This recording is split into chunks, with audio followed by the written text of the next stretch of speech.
Hi, welcome to Caregiver Matters. This is a third of a series of three very short videos that I'm recording today based on the June 2016 AARP Bulletin. This third topic is about doctors failing to initiate end-of-life discussions with their older patients. So most physicians, about 3/4 of surveyed physicians, know that they should be having these conversations, and they know that they get paid by Medicare. The reimbursement for a conversation about end-of-life planning is like $86. So they know that there's billing. So they could build that time into their visits with older adults, but only 14% of them are actually doing that. And they say that they don't do it because they're unsure of what to say, or they don't want the patient to give up hope, or they don't want the patient to think that they have given up hope. But these conversations, as I've mentioned in previous videos here on Caregiver Matters, these conversations are very important.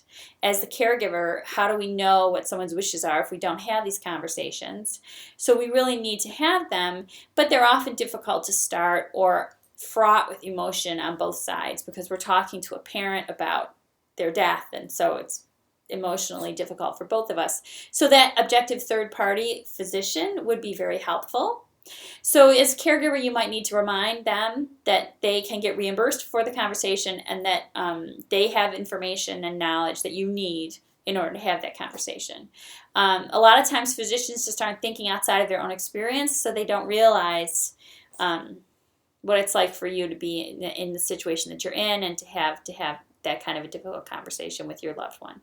So if your physician or your parent's physician has not ever brought up end-of-life planning, it might be time to ask them to do that, because most of them know the benefit of doing it. So they just need a little urging from us as advocates. And as is the case in many things that affect ourselves and the people we care for, if we don't advocate, nobody will.